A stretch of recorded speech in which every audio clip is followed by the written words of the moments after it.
गांव के बीचों बीच एक छोटा सा घर था जहां एक प्यारी सी बुजुर्ग दादी और नानी साथ रहती थीं। दोनों का जीवन बड़े ही साधारण और सादगी भरा था, लेकिन उनके दिलों में अपार प्रेम और जीवन की गहरी समझ भरी हुई थी।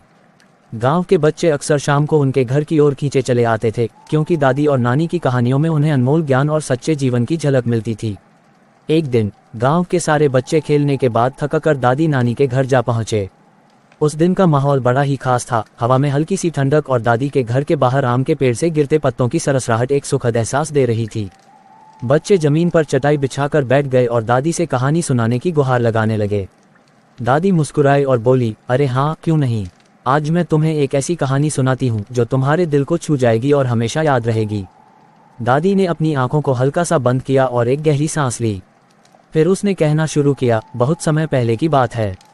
एक छोटे से गांव में एक लड़की रहती थी जिसका नाम राधा था। वह बहुत ही सीधी सादी और मृदुभाषी थी। उसके माता पिता बहुत गरीब थे, लेकिन उन्होंने राधा को अच्छे संस्कार दिए थे। वह हमेशा सबकी मदद करती और कभी किसी से कुछ नहीं मांगती थी। उसके पास जो भी होता वह खुशी खुशी दूसरों के साथ बांट लेती थी। राधा का एक ही सपना था, वह अपनी पढ़ाई पूरी करके अपने गांव के बच्चों को पढ़ाना चाहती थी। लेकिन उसकी गरीबी और सामाजिक स्थितियों के कारण ये सपना साकार करना बहुत मुश्किल था। उसके पास किताबें खरीदने के लिए पैसे नहीं थे और स्कूल जाने का साधन भी नहीं था। लेकिन राधा का हौसला नहीं टूटा। वह गांव के बड़े बुजुर्गों से पढ़ने लिखने की बातें सीखती और अपनी पढ़ाई को जारी रखने की कोशिश करती रही। एक दिन गांव में एक बड़े व्यापारी का आगमन हुआ। वह अपने व्यापार के सिलसिले में गांव आया था, लेकिन उसकी मुलाकात राधा से हो गई। राधा ने उसे अपने सपनों के बारे में बताया और व्यापारी उसकी लगन और सच्चाई से बहुत प्रभावित हुआ। उसने राधा की पढ़ाई का खर्च उठाने का वादा किया और उसे शहर के अच्छे स्कूल में पढ़ाने की जिम्मेदारी ली। राधा की मेहनत रंग लाए। उसने अपनी पढ़ाई पूरी की और गांव लौटकर बच्चों को पढ़ाने लगी। धीरे धीरे उसका स्कूल पूरे इलाके में प्रसिद्ध हो गया और वहां के बच्चों ने भी उसके जैसे बड़े सपने देखने शुरू कर दिए। राधा का जीवन इस बात का उदाहरण बन गया कि अगर आप में सच्ची लगन और मेहनत हो तो गरीबी या कोई अन्य कठिनाई आपको आपके लक्ष्य से दूर नहीं कर सकती। इतना कहते ही दादी ने रुककर बच्चों की ओर देखा, जो पूरी तरह से कहानी में खोए हुए थे। नानी ने तब मुस्कुराते हुए कहा, बच्चों, इस कहानी से हमें ये सीख मिलती है कि जीवन में चाहे कितनी भी कठिनाइयां आएं, हमें अपने सपनों का पीछा नहीं छोड़ना चाहिए। सच्ची लगन और मेहनत के साथ अगर हम आगे बढ़ें तो हमारी राह में आने वाली हर बाधा दूर हो सकती है।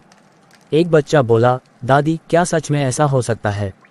क्या हम भी अपने सपनों को पूरा कर सकते हैं? दादी ने बड़े प्यार से उसके सिर पर हाथ फेरा और कहा, बिल्कुल बेटा, अगर तुम्हारे दिल में सच्चाई और मेहनत की भावना है तो तुम अपने सपनों को जरूर पूरा कर सकते हो। याद रखना, कभी हार मत मानो। नानी ने भी बच्चों को समझाते हुए कहा, और सबसे बड़ी बात, हमेशा अपने दिल में दूसरों की मदद करने की भावना रखो। जैसे राधा ने अपने गांव के बच्चों की मदद की, वैसे ही तुम भी जब सक्षम हो जाओ तो दूसरों की मदद करने से पीछे मत हटना। यही जीवन का सच्चा सुख है। बच्चों ने बड़े ध्यान से दादी नानी की बातों को सुना और उनसे वादा किया कि वे हमेशा मेहनत करेंगे और दूसरों की मदद करने की कोशिश करेंगे। वे इस वादे के साथ अपने अपने घरों को लौट गए, लेकिन दादी और नानी की सीख उनके दिलों में बस गई थी। उस रात जब दादी और नानी अकेले बैठे थे, दादी ने मुस्कुराते हुए कहा, देखो नानी, इन बच्चों में हमें अपना बचपन नजर आता है। इनको सही रास्ता दिखाना हमारी जिम्मेदारी है।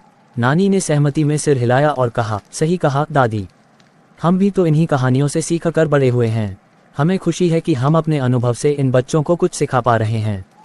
और इस तरह दादी और नानी अपने ज्ञान और अनुभवों से बच्चों को जीवन की सच्चाइयों से परिचित कराते रहे। उनका जीवन गांव के लिए एक प्रकाश स्तंभ बन गया, जहां से हर कोई कुछ न कुछ सीखने आता था। उनकी कहानियां सिर्फ कहानियां नहीं थीं, बल्कि जीवन के पाठ थे, जिन्हें सुनकर हर किसी का मन और भी मजबूत और उज्जवल हो जाता था। इस प्रकार दादी और नानी ने अपनी कहानियों और अनुभवों के माध्यम से गांव के बच्चों के दिलों में न सिर्फ अपने सपनों को पूरा करने की आग लगाई, बल्कि उन्हें जीवन की सच्ची खुशियों और सच्चे मानवता के गुण भी